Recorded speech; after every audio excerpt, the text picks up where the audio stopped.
Magandang araw sa inyong lahat. Ngayon, ipapakita ko sa inyo kung paano magkalas at magbuo ng ating distributor. So, ang distributor, kadalasan siya yung pinaka hindi natin nabibigyan ng pansin. Pero sa totoo lang, kailangan na maintain din siya ng maayos tulad ng makina, ng karburador at iba pang parte ng ating sasakyan. So, ang distributor napaka-importante niya para sa good combustion at magandang hatak ng sasakyan. So, kung wala sa tamang kondisyon ang inyong karburador, ang inyong distributor, kahit na nakakondisyon ang makina nyo at nasa ayos ang karburador ninyo, panigurado hindi tatakbo ng maayos ang sasakyan nyo. So, ang distributor na to, ito ay isang electronic type o yung igniter type. So, hindi siya masyadong naiiba sa isang distributor na de-contact point. Pinagkaiba lang naman nila is yung, of course, yung contact point, gumagamit siya ng contact point. Ito kasi electronically, gumagamit siya ng igniter. So, yung laman niya sa loob, makikita nyo yung difference pagka kinalas na natin itong distributor. So, sa pagpugot ng distributor, make sure para hindi kayo mahirapan sa pagbalik ng distributor nyo papunta sa makina, bago nyo hugutin ang distributor, ilagay nyo muna ang inyong, iset nyo muna yung makina nyo, yung number 1 cylinder sa top dead center. So yung pulley nyo, merong markings yon, meron yung timing mark. So buksan nyo yung cover, at kailangan itong rotor is nakatapat doon sa high tension wire sa terminal ng inyong distributor cap, na ang nakakonekta rito sa terminal na to ay yung high tension wire papuntang cylinder number 1. So kapag itong rotor nyo nakatutok dito at ito yung terminal ng cap papuntang cylinder number 1, tapos yung inyong pulley ay nasa 0 dun sa timing mark, yun yung time na pwede nyo nang hugutin itong distributor nyo para hindi kayo mahirapang magbalik. Kasi ang problema, pag hinugot nyo yung distributor nyo at hindi nyo siya naibalik sa tamang firing order, hindi nyo mapapaandar yung sasakyan.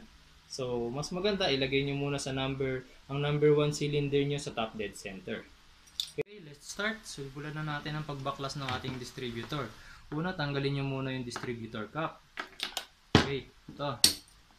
Tapos, ito yung ating rotor. So, hinihila lang yan. Hihilahin nyo lang siya para mahugot. Hilahin nyo lang siya pataas. Okay. Tapos, sa loob nyan, yan, merong itim. Yan yung tinatawag nating grease stopper. So, importante na merong grease stopper yan kasi since ang distributor sa kanya dumadaan yung kuryente mula sa ignition coil papuntang spark plug, kailangan yung contacts malinis. Kapag nagkaroon kasi ng grasa yung mga contact points or either yung signal generator, magiging cause yun ng pagpalya. So, hindi magkakaroon ng spark. So, kailangan may grease stopper. Pag tinanggal nyo yung grease stopper na yan, okay, tanggalin nyo lang siya. Yan. Okay.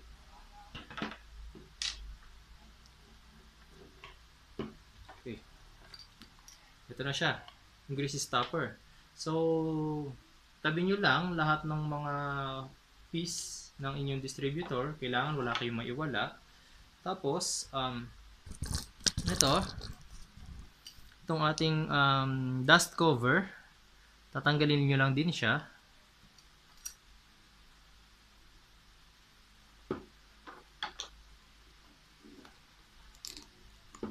Ayan. So, sa contact point, walang ganito. Kasi, ito yung signal generator natin. So, ito yung pinoprotektahan niya. Iniiwasan na magkaroon ng dumi yung ating signal generator. So, ayan. Okay, para matanggal nyo yung ating signal generator, merong dalawang screws yan. Dalawa. 1 and 2. Yan yung dalawang screws niyan. So, kailangan nyo lang ng Phillips screw para matanggal yan.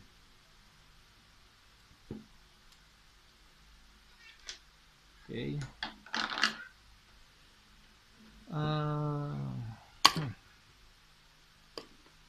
Wait.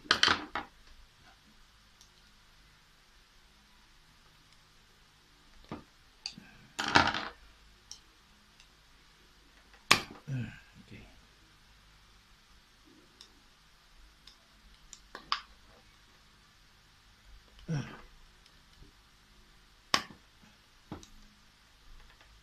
Medyo nag-stack up na siya. So, kailangan natin medyo lakasan.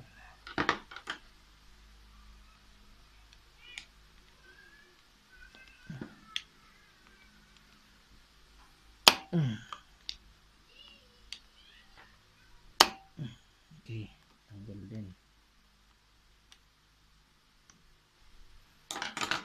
Ayan, so kailangan nyo lang tanggalin yung dalawang screw na yan para matanggal itong signal generator natin. Okay.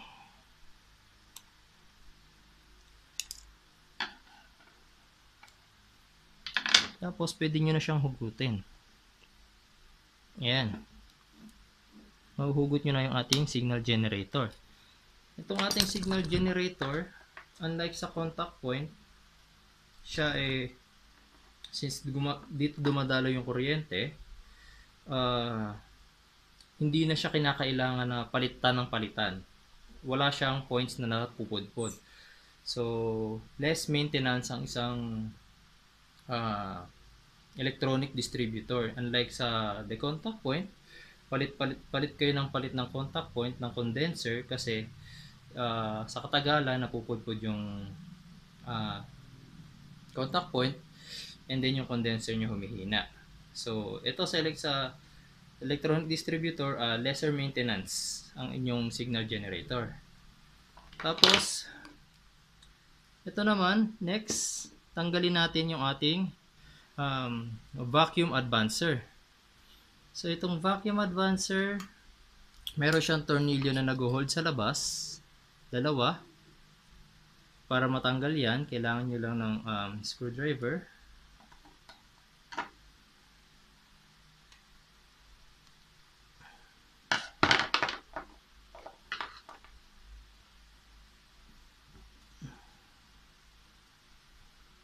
Yan.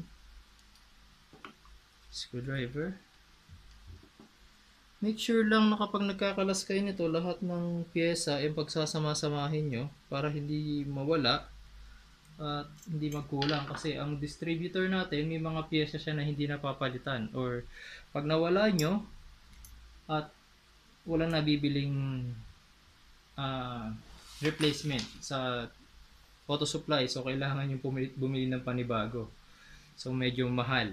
So ingat lang. Tapos, itong arm ng ating diaphragm ng ating vacuum advance, meron yung retainer lock. So tatanggalin yung retainer lock na yon.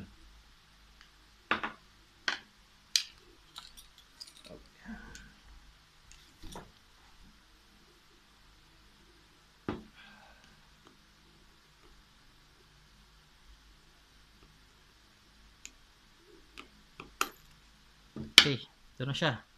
Yan yung retainer lock niya.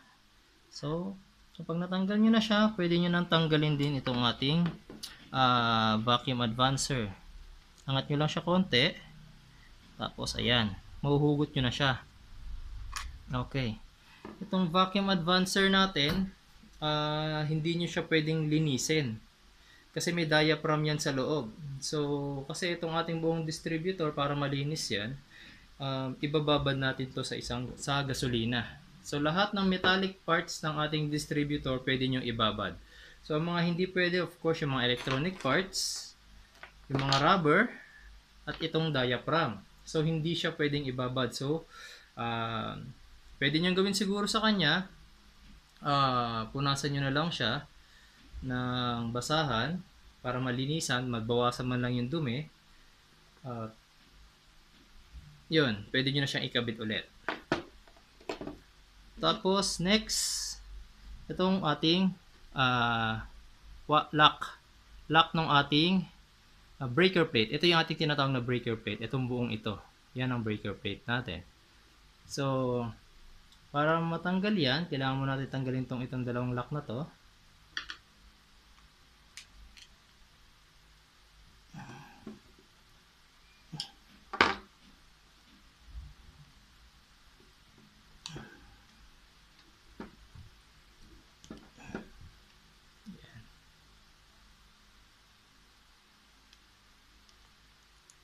Ayan siya.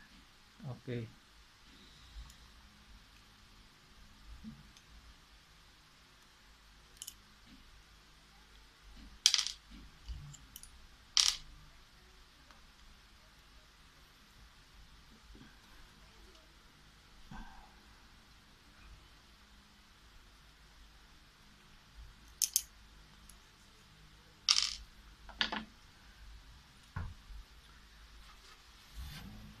Yan. So, natanggal na natin yung lock. Pwede na nating makuha ngayon yung ating breaker plate. So, hilahin nyo lang yan pataas. Ayan. Ito ang ating breaker plate. So, ang breaker plate, importante rin na nalilinisan yan. Itong ating breaker plate, kailangan, pag inikot nyo ito, dito kasi nakakabit yung arm. Yung arm ng ating vacuum advancer. So, once na mag-revolution ka, itong arm na to, hihilahin niya yan. Hihilahin niya. Ayan. Hihilahin. So, ang mangyayari para magro-rotate itong breaker plate na to ng ilang degrees para ma-advance ngayon yung ating timing. So, kapag ito, pag inikot nyo to at naramdaman nyo may sumasabit or parang matigas, possibly marumi na yung loob o kaya ay nanigas na grasa, so kailangan nyo siyang linisin. So, hindi naman ganun kahirap linisin yan. Tatanggalin nyo lang tong 4 na retainer clips. Yan, tong mga clips na to. At may mga bearings yan sa loob. So, para hindi kayo malito, pagkabukas nyo yan, bilangin nyo na lang yung bearings. So, para hindi nyo makalimutan kung ilang piraso. So, madali lang magtanggal ng retainer clips. Ayan. Ayan, tanggal ko na yung isa. 4 lang naman yan. 2.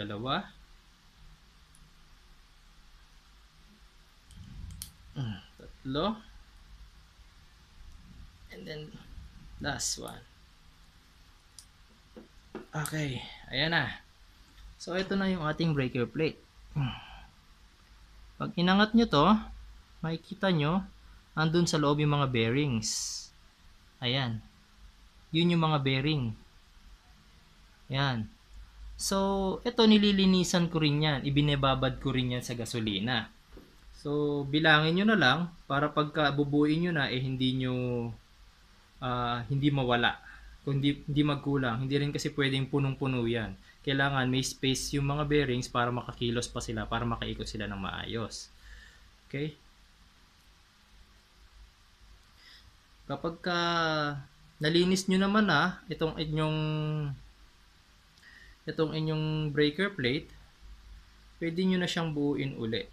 Basta kapag nalinisan nyo siya, kailangan nyo lang lagyan ulit yan ng grasa para lubrication niya, para maiwasan yung of course yung friction, tsaka maiwasan din yung pagtigas. Kailangan kasi mapanatili natin na umiikot ng maayos itong breaker plate ninyo. Okay? So, tabi muna natin siya.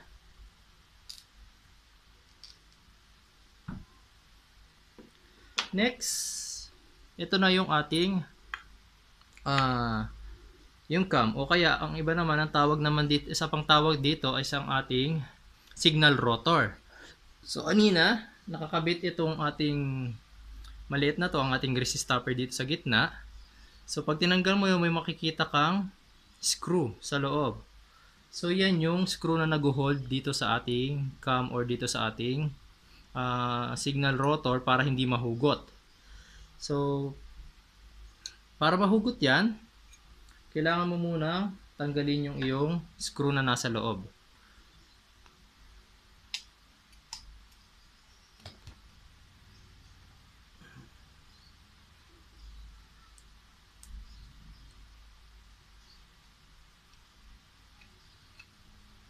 Okay.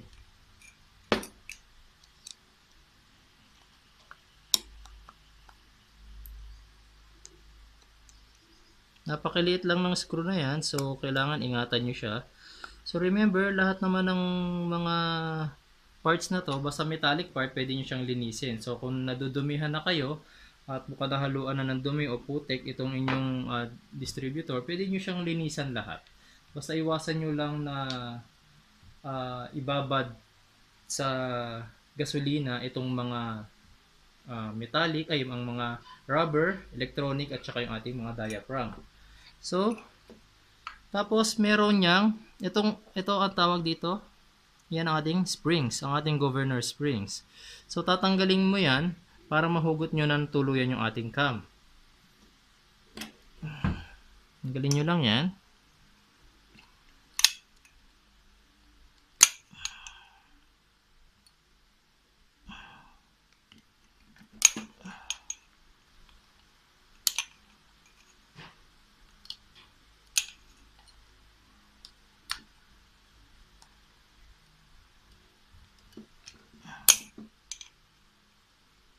Medyo mahirap lang siyang tanggalin pero pagtiyagaan nyo lang kasi kailangan nyong mahugot itong rotor na to. Kasi ang kadalasang nagiging problema ng gantong ng mga distributor, yung cam tsaka itong rotor, itong signal rotor na to, nag-i-stuck. So, tumitigas yung grasa na nasa loob niya kasi nahaluan na siya ng dumi, tumitigas. So, ang tendency, hindi na nakakaikot ito. Ayan. So, kung mapapansin nyo, kapag inikot ko to, bumubuka yung governor weight sa loob. So, ganyan ang nangyayari once na kapag nag-revolution ka na or tumataas ang RPM mo, itong mga weights na to, bumubuka yan. Bumubuka sila. At ang nangyayari, sa pagbuka niyan, iniikot niya itong signal rotor natin. Ito, iniikot niya ito. Ang nangyayari ngayon, uma-advance ngayon ang timing ng ating distributor. So, of course, sa power, ang purpose nun para sa power at fuel economy na rin.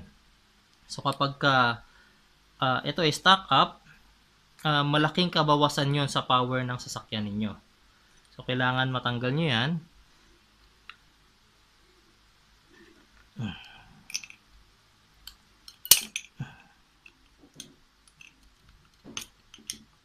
Okay. Sana lang.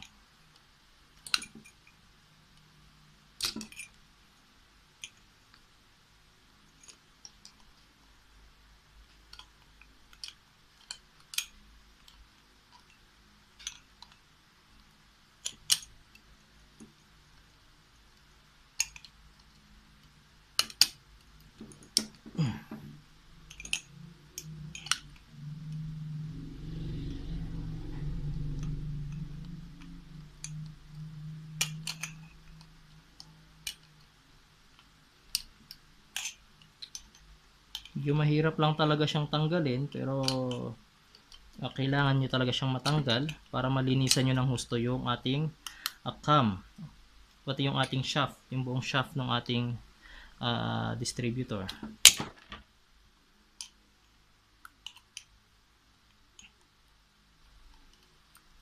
Actually, mas mahirap magtanggal kaysa magbalik. So kapag natanggal nyo yan, mas madali na siyang ibalik mamaya. So yan, okay, natanggal ko na siya. Ito na siya. Huhugutin nyo lang ang inyong cam. Yan.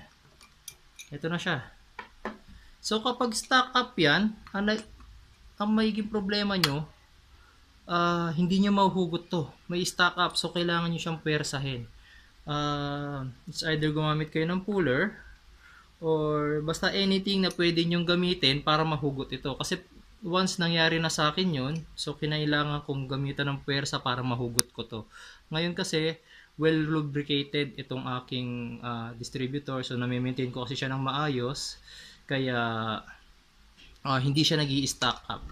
So kaya napansin nyo, pag hugot ko madali lang. Pero pag stock up ito, talagang napakahirap niyang hugutin. So yan.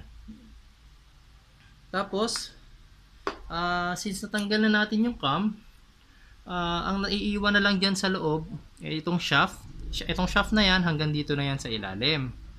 Itong ating weights, yung isang spring na iwan, yung isa sumama rito. So, hindi na natin kailangang kalasin yung buong distributor pa. Hindi nyo na kailangan tanggalin ito unless magpapalit kayo ng gear. It's either nabungi, kung kailangan nyo magpalit, o kaya naman ay may problema na itong buong shaft ninyo. So kung wala naman, pwede nyo na siyang ibabad ng buo doon sa inyong sa inyong pagbababara sa gasolina. So just make sure na kapag nalinisan nyo na siya, before assembly, kahit papano hugasan nyo man lang siya ng water. Kasi hindi iniiwasan natin na may matirang fuel or gasolina kasi